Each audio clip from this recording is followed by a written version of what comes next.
So hey guys, welcome back to another video of this channel. और आज ये हमारा human eye and colourful world जो कि क्लास 10 की फिजिक्स का लास्ट चैप्टर है, उसका 6th पार्ट है। इस चैप्टर में हम डिफेक्ट्स ऑफ विजन पे आ चुके थे और डिफेक्ट्स ऑफ विजन में हम मायोपिया और हाइपरमेट्रोपिया दोनों को ही पढ़ चुके थे।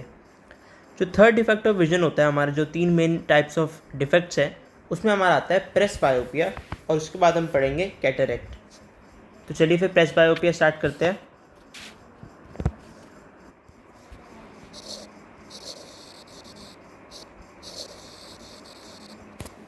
बायोपिया प्रेस बायोपिया को हम एक और नेम से जानते हैं। सबसे पहले आपको पता होना चाहिए, it is also known as old age hypermetropia.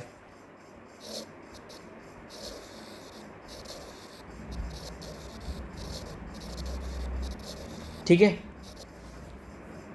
Press बायोपिया को हम कहते हैं old age hypermetropia. Old age यानी कि जो हमारी ओल्ड एज होती है उसमें ये डिसीज़ वो डिफेक्ट हमारा देखने को मिलता है विजन का।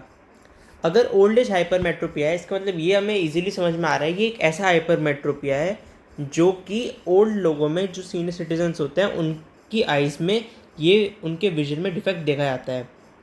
जैसे जैसे एज बढ़ती जाती है तो जो हमारे सिलरी मसल्स होते हैं आँखों के या फिर कहीं के भी जो मसल्स होते हैं वो वीक होते हैं। आँखों में सिलरी मसल्स होते हैं और वो भी धीरे धीरे ग्रेजुअली एज के साथ वीक होने शुरू हो जाते हैं। उसकी वजह से जो हमारे आई का लेंस होता है, जो कंट्रोल होता है by the help of ciliary muscles, वो थोड़ा इनफ्लेक्सिबल हो जाता है। ठीक है, इनफ्लेक्सिबल हो जाता है यानी मतलब वहीं पे रहता है, थोड़ा ज़िद्दी हो जाता है, रिजिड हो जाता है। इसकी वजह से जो एकोमोडेशन की पावर होती है हमारी आई की, वो धीरे धीरे कम होती जाती है और आई अपनी एकोमोडेशन की पावर को लॉस कर देती है। इसकी वजह से जो पास के ऑब्जेक्ट्स हैं वो कोई एक ओल्ड जो पर्सन होता है वो इजीली नहीं देख सकते। इस वजह से जो ये डिफेक्ट होता है, it is known as presbyopia. क्यों? कि जो हमारी सिलरी मसल्स हैं वो धीरे धीरे वीक हो जाती हैं और वो जो हमारे आइलेंस को कंट्रोल करती हैं, इसकी वजह से हमारे आइलेंस रिजिड हो जाता है और इनफ्लेक्सिबल होने की वजह से आई अपनी एकोमोडेशन की पावर को लूज़ कर देती है। आई की पावर ऑफ एकोमोडेशन जब लूज़ हो जाती है, इसकी वजह से जो ओल्ड पीपल होते हैं वो पास की कोई ऑब्जेक्ट जो रखा होता है, पास का ऑब्जेक्ट, उसे नहीं देख पाते और इस डिफेक्ट को हम कहते हैं प्रेस बायोपिया या फिर ओल्ड एज हाइपरमेट्रोपिया।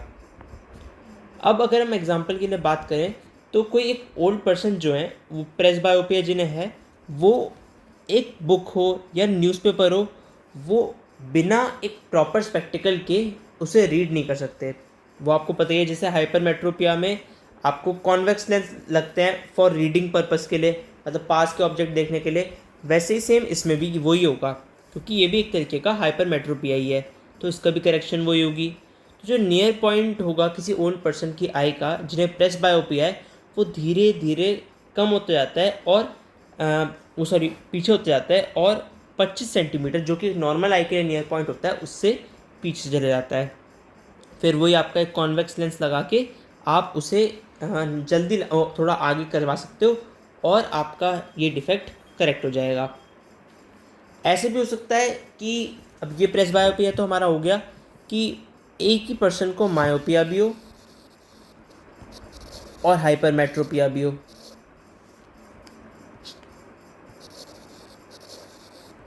ये आप लोगों ने भी देखा होगा, अगर आपके घर में कोई आपके दादा दादी हों, आपने देखा होगा उनके जो चश्मा होगा वो ऐसे, तो चलो ये उसकी फ्रेम हो गई,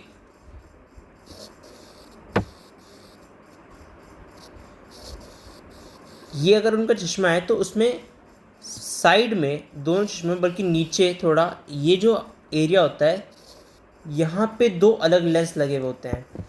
ठीक है, यहाँ थोड़ा अलग लेंस होगा, मतलब वो टेक्सचर ही साफ पता चल जाता है कि यहाँ थोड़ा अलग है और पीछे को थोड़ा अलग है। अब ये जो हमारा लगा होता है आगे, this is the convex lens generally, बल्कि यही होता है, और पीछे वाला जो होता है हमारा, दैट इज़ कॉनकेव। तो जब पढ़ रहे हो तो आपकी आंखें नीचे की तरफ होंगी, तो इसलिए ये दोनों कॉन्वेक्स लेंस पास वाले रीडिंग के लिए आपके काम आते हैं, और जो पीछे के अगर आपको कोई ऑब्जेक्ट देखना है दूर का, तो वो ये डिस्टेंट ऑब्जेक्ट्स के लिए कॉनकेव लेंस काम आते हैं।